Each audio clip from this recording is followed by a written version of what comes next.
বন্ধুরা, আজকের আমার ভিডিওর বিষয়বস্তু হলো শিউলি গাছের অক্টোবর মাসের পরিচর্যা। শিউলি অথবা পারিজাত বিভিন্ন জায়গায় বিভিন্ন নামে পরিচিত এই গাছ শরৎকাল আসার সাথে সাথেই শিউলি গাছে কিন্তু ধীরে ধীরে কুঁড়ি আসা শুরু হয়। শিউলি ফুল মূলত দুই ধরনের হয়, একটা দেশি প্রজাতি এবং একটা হাইব্রিড প্রজাতি। যে কোনো প্রজাতির ফুলই কিন্তু রাতে ফোটে, সকালবেলা ঝরে পড়ে এবং সেই ঝরে যাওয়া ফুল দিয়েই আমরা বিভিন্ন দেবদেবীর পুজো করে থাকি। অসাধারণ সুগন্ধযুক্ত এই ফুল কিভাবে আমাদের গাছে প্রচুর পরিমাণে ফুটবে সেটাই বলবো আজকের এই ভিডিওতে। যদি তোমাদের শিউলি গাছে এখনো পর্যন্ত না কুঁড়ি আসে, যদি গাছের বৃদ্ধি ভালো না হয়, তাছাড়া এই সেপ্টেম্বর মাসের শেষে অথবা অক্টোবর মাসে আমরা এই শিউলি গাছে কি কি কাজ করব সবটাই বলবো আজকের এই ভিডিওতে। তাই সম্পূর্ণ ভিডিওটা দেখার অনুরোধ রইল, একটু স্কিপ করো না বন্ধুরা, স্কিপ করলে কিন্তু অনেক কিছুই মিস করে ফেলবে। নমস্কার, আমি লাবণী, আমার বাগানে তোমাদের সবাইকে জানাই স্বাগত। বন্ধুরা, সেপ্টেম্বর মাসের প্রথমে আমি এই শিউলি গাছের পরিচর্যার ভিডিও দিয়েছিলাম। সেই ভিডিওতে যে খাবার প্রয়োগ করার কথা বলেছিলাম এবং যেভাবে পরিচর্যা করার কথা বলেছিলাম, সেইভাবে পরিচর্যা করার ফলে কিন্তু গাছে এতদিনে কুঁড়ি চলে আসার কথা, কারণ সেই একই পরিচর্যা করে আমার টবের দেশি প্রজাতির গাছে কিন্তু প্রচুর পরিমাণে কুঁড়ি চলে এসছে। তাই আজকের এই ভিডিওতে আমি কয়েকটা টিপস দেব, যে টিপসগুলো ফলো করলে তোমাদের শিউলি গাছে কিন্তু অবশ্যই প্রচুর পরিমাণে ফুল এবং কুঁড়ি আসবে। প্রথমেই বলবো টিপস নাম্বার 1।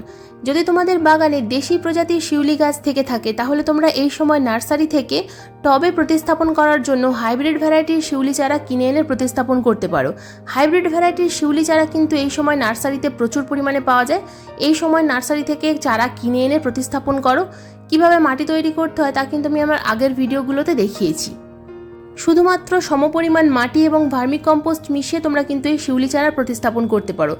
টবে প্রতিস্থাপন করার জন্য কিন্তু দেশি চারা একেবারেই নেবে না, তোমরা কিন্তু হাইব্রিড প্রজাতির চারাই নির্বাচন করবে। Tips number 2। হাইব্রিড ভ্যারাইটি এবং দেশি প্রজাতির চারা কিভাবে তোমরা চিনবে যে কোনটা কোন চারা। এখানে যে গাছটা তোমরা দেখতে পাচ্ছ, এটা হলো হাইব্রিড ভ্যারাইটির চারা। এই গাছের পাতার মধ্যে কিন্তু কোনো রকম কোনো পাতা খাঁচ কাটা পাতা নয়। আর যেটা আমাদের দেশি প্রজাতির চারা, তার মধ্যে পাতার মধ্যে দেখো, পাতার মধ্যে কিন্তু অনেকটাই খাঁচ কাটা রয়েছে। তো পাতা দেখলে তোমরা কিন্তু চিনতে পারবে। তাই নার্সারিতে গিয়ে তোমরা অবশ্যই পাতা দেখে চিনে গাছ কিনবে, তা না হলে অনেক সময় কিনে আনার পর কিন্তু তোমরা বুঝতে পারবে না যে এটা দেশি প্রজাতি নাকি হাইব্রিড প্রজাতি। দেশি প্রজাতির গাছে ফুল আসতে কিন্তু অনেকটাই দেরি হয়ে যায়, আর হাইব্রিড ভ্যারাইটির গাছে কিন্তু প্রতিস্থাপন করার সঙ্গে সঙ্গে কিছুদিনের মধ্যেই তোমরা কুঁড়ি দেখতে পাবে।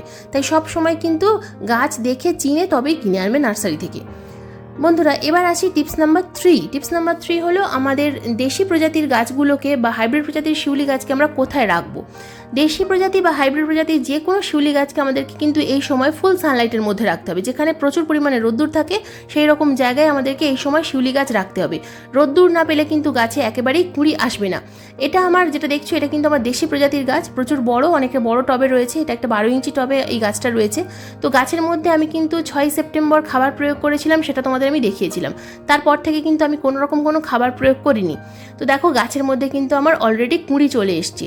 তো কয়েকদিনের মধ্যেই কিন্তু কুঁড়িগুলো ধীরে ধীরে বড় হবে এবং তারপর গাছে কিন্তু ফুল ফুটবে। আগের বছরেও কিন্তু আমার গাছে প্রচুর পরিমাণে ফুল ফুটেছিল। তো 1 বছরের দেশি চারার গাছে কিন্তু ফুল পেয়েছি আমি। এটা কিন্তু চারা থেকে তৈরি করা গাছ। আমার বাগানে জমির গাছে যে বীজ তৈরি হয়েছিল, সেই বীজের চারা থেকেই কিন্তু এই গাছটা আমার এতটা বড় হয়েছে এবং সেই গাছেই আমি খাবার প্রয়োগ করি এবং প্রত্যেক বছর প্রচুর পরিমাণে ফুল পাই। Tips number 4। বন্ধুরা, এই গাছে আমরা জল কতটা দেব। এখন যেহেতু বর্ষাকাল, সবসময় প্রায় বৃষ্টি হচ্ছে, কিন্তু যখন বৃষ্টি হবে না তখন কিন্তু আমাদেরকে এই গাছে সবসময় জল প্রয়োগ করতে হবে। টবের মাটি যেন সবসময় ময়েশ্চার থাকে, এই বিষয়টা আমাদের লক্ষ্য রাখতে হবে। টবের মাটি যদি ময়েশ্চার না থাকে তাহলে কিন্তু গাছে কুঁড়ি আসবে না, তাছাড়া কুঁড়ি এলেও সেই কুঁড়ি ঝরে পড়বে। তাই টবের মাটি যেন সবসময় ময়েশ্চার থাকে, এই বিষয়টা আমাদের লক্ষ্য রাখতে হবে। কাদা কাদা হয়ে না থাকে, কিন্তু ময়েশ্চার যেন থাকে। Tips number 5। টিপস নাম্বার 5 হলো, গাছে যদি তোমাদের খাবার প্রয়োগ করার পরেও কুঁড়ি না আসে, তাহলে কোন কোন উপাদান গাছে আমরা স্প্রে করতে পারবো। গাছের পাতাও কিন্তু আমরা খাবার প্রয়োগ করতে পারি। তো গাছে কুঁড়ি না এলে আমরা কিন্তু গাছে যে কোনো প্ল্যান্ট গ্রোথ রেগুলেটর গাছে স্প্রে করতে পারি। তবে আমার গাছে কিন্তু এটা স্প্রে করতে হয়নি, তার আগেই ফুল চলে এসেছে, কুঁড়ি চলে এসেছে। কিন্তু যদি তোমাদের গাছে কোনো রকম কোনো কুঁড়ি না আসে, সেক্ষেত্রে তোমরা প্ল্যান্ট গ্রোথ রেগুলেটর তোমরা দেখে নেবে। আমি এটা প্রয়োগ করি মিরাকুলান। তো তোমাদের কাছে যে কোনো প্ল্যান্ট গ্রোথ রেগুলেটর থাকতে পারে, তো দেখে নেবে শুধুমাত্র লেখা আছে কিনা প্ল্যান্ট গ্রোথ রেগুলেটর। তো আমি মিরাকুলানটা স্প্রে করি 1 লিটার জলে 2 ml মিশিয়ে গাছের পাতায় স্প্রে করি 15 দিন অন্তর অন্তর। তবে আমার এই শিউলি গাছে প্রয়োগ করতে হয়নি, তাতেও কিন্তু কুঁড়ি চলে এসছে। কিন্তু যদি তোমাদের গাছে কুঁড়ি না আসে সেক্ষেত্রে তোমরা যে কোনো প্ল্যান্ট গ্রোথ রেগুলেটর কিন্তু স্প্রে করতে পারো। তবে একটু অপেক্ষা করলেই কিন্তু গাছে কুঁড়ি চলে আসবে। গাছে কুঁড়ি আসতে একটু সময় লাগে, বিশেষ করে এই দেশি প্রজাতির গাছে। এবার বলবো টিপস নাম্বার 6। বন্ধুরা, এই সময় কিন্তু আমাদের শিউলি গাছে প্রচুর পরিমাণে পোকামাকড়ের আক্রমণ হয়। বিশেষ করে শুয়োপোকা বা ল্যাদা পোকার আক্রমণ খুব বেশি দেখা যায় শিউলি গাছে। তো আমি শুয়োপোকার জন্য যে কীটনাশকটা প্রয়োগ করি সেটা হলো প্রফেনোফাস 40% plus cypermethrin 4% EC perfect super. এই গ্রুপের কম্পোজিশনের যে কোনো ওষুধ তোমাদের কাছে থাকলে তোমরা সেটা স্প্রে করবে। কিন্তু আমি যেহেতু আমার গাছে কোনো রকম কোনো শুয়োপোকা নেই, তো জৈব কীটনাশক গাছে স্প্রে করি, যেমন কাকা স্প্রে করি অথবা নিম তেল স্প্রে করি। যদি কাকা স্প্রে করতে হয় তাহলে 1 লিটার জলে 2 ml মিশিয়ে গাছের পাতায় ভালোভাবে স্প্রে করতে হবে। আর যদি নিম তেল স্প্রে করতে হয় তাহলে 1 লিটার জলে 5 ml মিশিয়ে গাছের পাতায় ভালোভাবে স্প্রে করতে হবে। নিম তেল জলে অনেক সময় ডাইলিউট হতে চায় না, যে কারণে 1 চামচ নিম তেলের সঙ্গে 1 চামচ পরিমাণ শ্যাম্পু মিশিয়ে যদি তোমরা গাছে স্প্রে করতে পারো প্রতি সপ্তাহে একবার করে, তাহলে কোনো রকম কোনো পোকামাকড় বা শুয়োপোকা কিছুই আর আসে না। তবে যদি তোমাদের বাগানের গাছে শুয়োপোকা থেকে থাকে বা ল্যাদা পোকা থেকে থাকে তাহলে সেক্ষেত্রে তোমরা প্রফেক্ট সুপার ইউজ করবে। একবার ইউজ করলেই কিন্তু খুব ভালো কাজ হয়। প্রফেক্ট সুপার যদি ইউজ করতে চাও তাহলে 1 লিটার জলে 1 ml মিশিয়ে সন্ধ্যার সময় গাছে স্প্রে করতে হবে। কখনোই কিন্তু কোনো ধরনের কীটনাশক রোদ্দুরে স্প্রে করবে না। তাছাড়া যেহেতু এখন বর্ষাকাল, তাই মাঝে মধ্যে কিন্তু ফাঙ্গিসাইডটা অবশ্যই স্প্রে করতে হবে। ফাঙ্গিসাইড স্প্রে করলে গাছের পাতা সবসময় ফ্রেশ থাকবে, কোনো রকম কোনো পাতা পচে যাওয়া বা পুড়ে যাওয়া এই সমস্যাগুলো একেবারেই থাকবে না। তাছাড়া 15 দিন অন্তর অন্তর কিন্তু যে কোনো অনুখাদ্য গাছে অবশ্যই স্প্রে করতে হবে। আগের ভিডিওতেও আমি বলেছিলাম, এই ভিডিওতেও বলবো, যদি তোমাদের কাছে কোনো সিউইড এক্সট্রাক্ট থাকে, সিউইড গ্র্যানুয়েলস অথবা সিউইড লিকুইড, গ্র্যানুয়েলস হলে টবের মাটিতে প্রয়োগ করবে, আর যদি লিকুইড হয় তাহলে সেক্ষেত্রে তোমরা জলে গুলে গাছের পাতায় স্প্রে করবে। তাহলে কিন্তু খুব দুর্দান্ত রেজাল্ট দেখতে পাবে। যদি অন্য কোনো মাইক্রোনিউট্রিয়েন্টস থাকে সেটাও তোমরা গাছে স্প্রে করতে পারবে।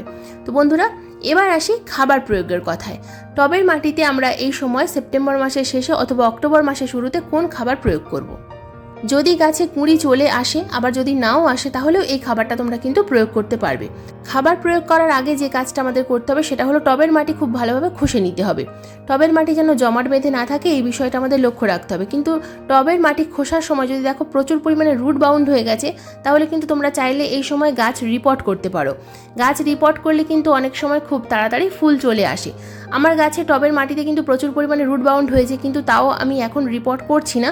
আগের ভিডিওতে আমি দেখিয়েছিলাম যে রিপোর্ট না করে কিভাবে গাছে খাবার প্রয়োগ করতে হয়। যদি দেখে না থাকো তাহলে আগের ভিডিওটা অবশ্যই দেখে নেবে, আমি ডেসক্রিপশন বক্সে লিঙ্ক দিয়ে দেবো। তো এবারেও আমি খাবার প্রয়োগ করব, কিন্তু রিপোর্ট করব না। যদি ছোট গাছ হয় তো অবশ্যই তোমরা কিন্তু রিপোর্ট করে ফেলবে। যেহেতু আমার গাছে কুঁড়ি চলে এসছে তাই আমি আর রিপোর্ট করব না। তো দেখো আমি এখানে কোন কোন খাবার নিয়েছি। এখানে মোট আমি 3 ধরনের খাবার নিয়েছি, আরও একটা খাবার রয়েছে। তো এখানে যে যে খাবার আমি নিয়েছি তার মধ্যে প্রথম যে খাবারটা নিয়েছি সেটা হলো পাকা কলার খোসার গুঁড়ো বন্ধুরা। এরপর নিয়েছি আমি নিম খোল, আর যেটা কালো রঙের দেখতে পাচ্ছ এটা হলো চা পাতা।